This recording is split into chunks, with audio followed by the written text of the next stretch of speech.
separatis itu biasanya muncul karena adanya ketidakpuasan. Ketidakpuasan apa? Terutama ketidakpuasan ekonomi. Merasa bahwa daerahnya itu atau rakyat di daerah itu merasa ditinggal gitu, atau bahkan tidak hanya ditinggal tapi hanya dieksploitasi tanpa kemudian rakyat daerah itu menerima manfaat dari eksploitasi yang dilakukan di daerah itu gitu. Nah, ketidakpuasan ekonomi itulah yang kemudian memicu keinginan untuk memisahkan diri gitu ya.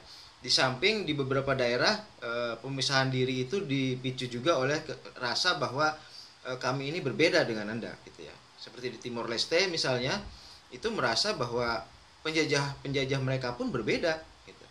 Nasib mereka pun berbeda. Jadi kalau rasa kebangsaan Indonesia berdasarkan karena pengalaman yang sama seperti kata Okto Bauer tadi, maka Timur Timur itu tidak masuk ke dalam pengalaman yang sama itu gitu. Nah, meskipun sekarang mereka terlihat agak menyesal ya keluar dari Indonesia karena mereka yang kecil itu harus diapit kemudian bersaing dengan negara-negara besar gitu. Nah, tetapi ya itu sejarah kita bahwa pernah muncul keinginan untuk berpisah itu, separatisme itu gitu ya. Nah, seperti setiap separatisme itu memang seharusnya ditumpas ya. Karena itu sangat berbahaya bagi keutuhan wilayah gitu. Tidak menutup kemungkinan kalau separatis di satu tempat itu bisa lepas, maka daerah lain pun akan muncul keinginan-keinginan seperti itu. Karena itu setiap gerakan separatis itu memang harus diredam, dihilangkan.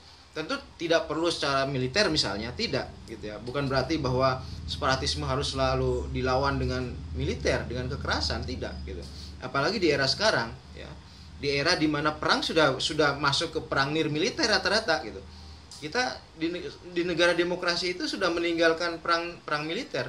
Sudah masuk ke perang dagang, perang ekonomi, perang budaya dan lain sebagainya gitu.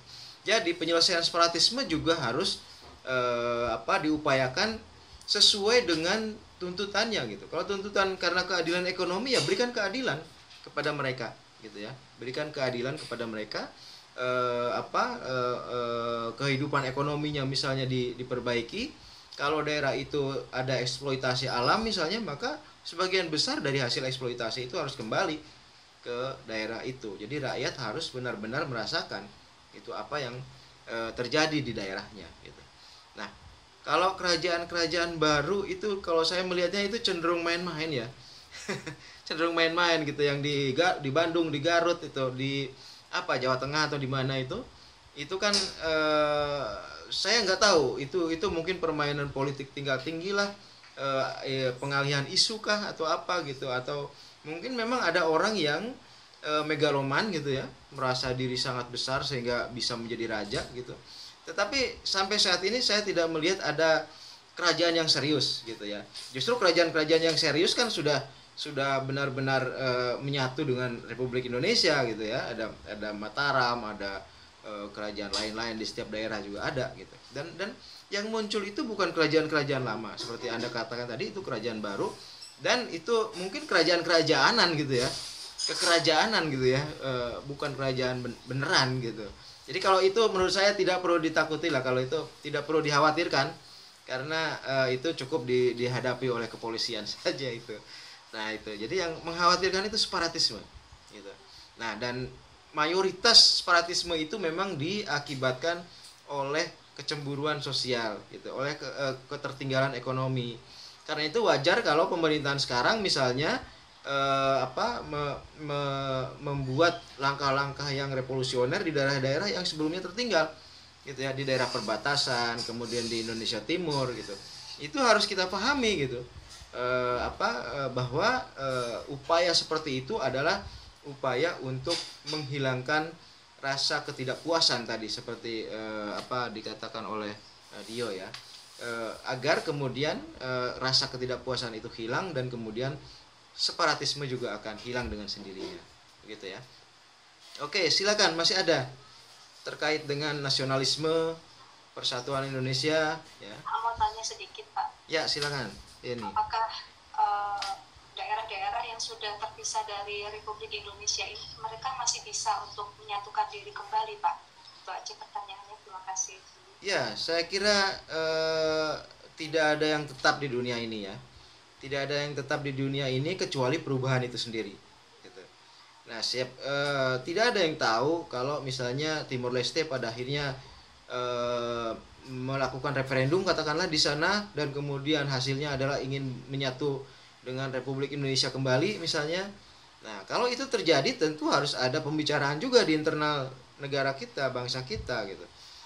Apakah memang akan menerima daerah baru itu untuk masuk kembali ke dalam pangkuan Ibu Pertiwi atau tidak gitu. Itu tentu ada proses-proses politik di sana, bagaimana kemungkinan itu terjadi gitu. Ya saya kira lihat saja perkembangan gitu, meskipun kemungkinan itu memang cukup kecil juga sih sebenarnya gitu. Kalaupun ada upaya itu tentu memerlukan waktu yang sangat lama. Oke, yang harus kita pegang adalah tidak ada yang tetap di dunia ini selain perubahan itu sendiri, gitu ya. Dan politik juga selalu dinamis, politik internasional juga selalu dinamis, gitu. Tetapi yang harus kita pertahankan adalah persatuan Indonesia itu. Yang harus kita pertahankan adalah nasionalisme kebangsaan itu. Nah, itu yang sudah dibuat para founding fathers kita dari mulai lahirnya Budi Utomo, Sumpah Pemuda, dan kemudian terciptanya kemerdekaan 17 Agustus 45, dan kemudian itu yang harus kita pertahankan. Bagaimana mempertahankannya, kata Bung Karno, adalah dengan membangun karakter bangsa, nation character building. Dengan nation character building, maka kemudian rasa kebangsaan itu pun akan kuat gitu ya.